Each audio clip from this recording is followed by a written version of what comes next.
करोड़ रुपए। लेकिन सबसे पहले लाल किले पर हुए हमले की बात करते हैं।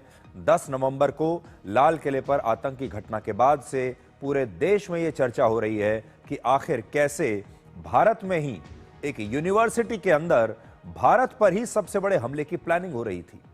फरीदाबाद की अल फलाह यूनिवर्सिटी में आतंकवादी डॉक्टर्स इस हमले के लिए मीटिंग कर रहे थे, अपने वीडियोस बना रहे थे, विस्फोटक जमा कर रहे थे, पूरी प्लानिंग कर रहे थे, लेकिन यूनिवर्सिटी के मैनेजमेंट को इसकी कोई जानकारी नहीं थी। क्या आप मान सकते हैं ये? क्योंकि अल फलाह यूनिवर्सिटी इन आतंकी डॉक्टर्स पर एक्शन लेने की बजाय इन्हें नौकरियां दे रही थी। इन्हें रिसर्च के नाम पर तरह तरह की छूट और मदद दी जा रही थी। लाल किले पर आतंकी घटना के 8 दिन के बाद ईडी ने अल फलाह यूनिवर्सिटी के संस्थापक जावेद अहमद सिद्दीकी को गिरफ्तार कर लिया है, जिसकी तस्वीर आप देख रहे हैं। जावेद अहमद सिद्दीकी को 13 दिन की ईडी की कस्टडी में भेज दिया गया है और सिद्दीकी पर मनी लॉन्ड्रिंग के आरोप हैं। जो जांच हुई है उसके मुताबिक अल फलाह यूनिवर्सिटी ने यूनिवर्सिटी ग्रांट्स कमीशन यानी यूजीसी और national assessment and accreditation council की मान्यता होने का झूठा दावा किया था। ईडी के मुताबिक अल फलाह यूनिवर्सिटी ने धोखाधड़ी, जालसाजी और नकली दस्तावेजों का इस्तेमाल करके 2018 से लेकर 2025 तक यानी लगभग 7 वर्षों तक छात्रों और उनके पेरेंट्स से 415 करोड़ रुपए की फीस वसूली। ये फिर से आप सुन लीजिए, 415 करोड़ रुपए की फीस ये यूनिवर्सिटी ले चुकी है छात्रों से 2018 और 2025 के बीच। और मनी लॉन्ड्रिंग कानून के मुताबिक ये अपराध है, क्योंकि ये सारी जो फीस ली गई है ये झूठ बोलकर ली गई है। यूनिवर्सिटी के इस झूठ पर भरोसा करके सैकड़ों हजारों छात्रों ने इसके कॉलेजेस में एडमिशन लिया और पेरेंट्स ने अपनी मेहनत की कमाई से यहां लाखों करोड़ों रुपए की फीस चुकाई। अल फलाह यूनिवर्सिटी को लेकर 2 बातें साफ हैं।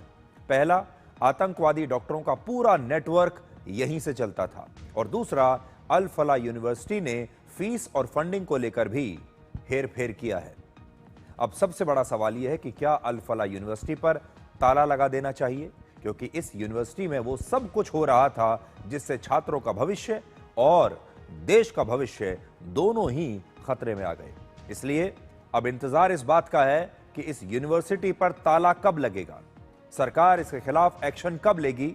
लेकिन एक और बड़ी बात यह भी है कि इस यूनिवर्सिटी में जिन छात्रों को दाखिला दिया गया है, अब उनके भविष्य का क्या होगा। इस देश में क्या कोई ऐसा अस्पताल होगा अब जो इस यूनिवर्सिटी से पढ़े किसी भी डॉक्टर को अपने यहां नौकरी देगा? यह भी एक बहुत बड़ा सवाल है। अब देखिए, लाल किले पर ब्लास्ट करने वाले डॉक्टर उमर उन नबी के बारे में कुछ नई सनसनीखेज जानकारियां हमारे पास आई हैं। जांच एजेंसियों के मुताबिक डॉक्टर उमर इस टेरर मॉड्यूल के बाकी आतंकवादियों से विस्फोट की टाइमिंग को लेकर हमेशा बहस करता था। वो चाहता था कि आतंकवादी हमला जल्द से जल्द किया जाए और उसमें धैर्य की बहुत कमी थी। वो इंतजार नहीं करना चाहता था, यानी वो एक ऐसा आतंकवादी था जो इंतजार करने के बदले तुरंत हमला करना चाहता था, और इसीलिए वो मॉड्यूल में बाकी के डॉक्टरों से बिल्कुल अलग था। ये वैसा व्यक्ति था जो सब कुछ फटाफट करना चाहता था, और इसीलिए बाकी लोगों से इसके मतभेद रहा करते थे। ये कहता था, ये लंबी प्लानिंग मत करो, मैं कई महीनों का इंतजार नहीं कर सकता, मुझे हमला करने की जल्दी है। इसमें धैर्य नहीं था।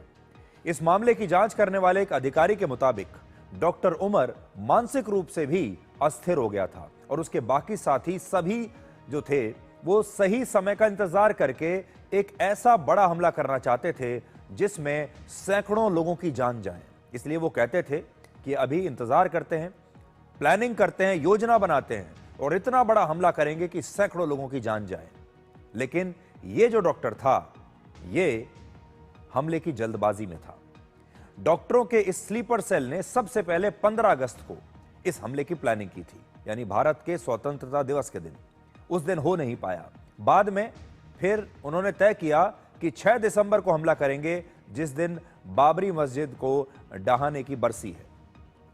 और फिर उन्होंने एक नई डेट तय की, वो थी 26 जनवरी 2026।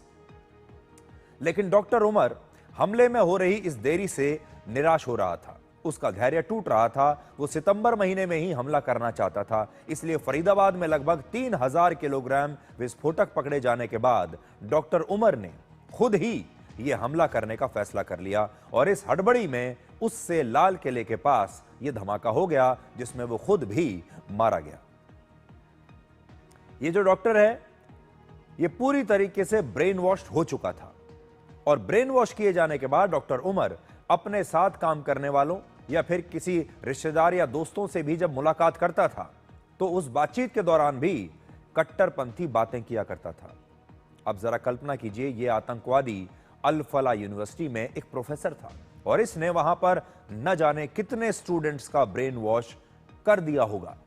अल फला यूनिवर्सिटी में काम करने वाले डॉक्टर मुजम्मिल शकील और डॉक्टर शाहीन सईद को ऐसा लगता था कि डॉक्टर उमर की वजह से उनका पूरा की पूरा स्लीपर सेल खतरे में आ सकता है। इसलिए वो डॉक्टर उमर को आतंकवादी हमले की प्लानिंग से दूर रखना चाहते थे। डॉक्टर शाहीन सईद पाकिस्तान के आतंकवादी संगठन जैश ए मोहम्मद से जुड़ी हुई थी और इस स्लीपर सेल की मास्टरमाइंड वही थी। अल फला यूनिवर्सिटी के छात्रों के मुताबिक डॉक्टर उमर वहां ठीक तरीके से काम भी नहीं करता था। पूरे हफ्ते में मुश्किल से 1 या 2 लेक्चर लेता था, 1 या 2 क्लासेस लेता था और यह अक्सर छुट्टी पर रहता था और फिर भी यूनिवर्सिटी ने इसके खिलाफ कभी कोई एक्शन नहीं लिया। क्या अल फला यूनिवर्सिटी का प्रशासन जानबूझकर डॉक्टर उमर को यह छूट दे रहा था? क्या वहां का जो प्रशासन था उसने जानबूझकर अपनी आंखों पर पट्टी बांधी हुई थी? वरना यह बात गले से उतरती नहीं है कि इतने खतरनाक आतंकवादी वहां पर काम कर रहे हैं और उस यूनिवर्सिटी के मैनेजमेंट को कुछ पता ही नहीं है। इस बात पर विश्वास करना बहुत मुश्किल है। अब आतंकी डॉक्टर्स के बाद बात करते हैं मोस्ट वांटेड अपराधी की। आज खतरनाक अपराधी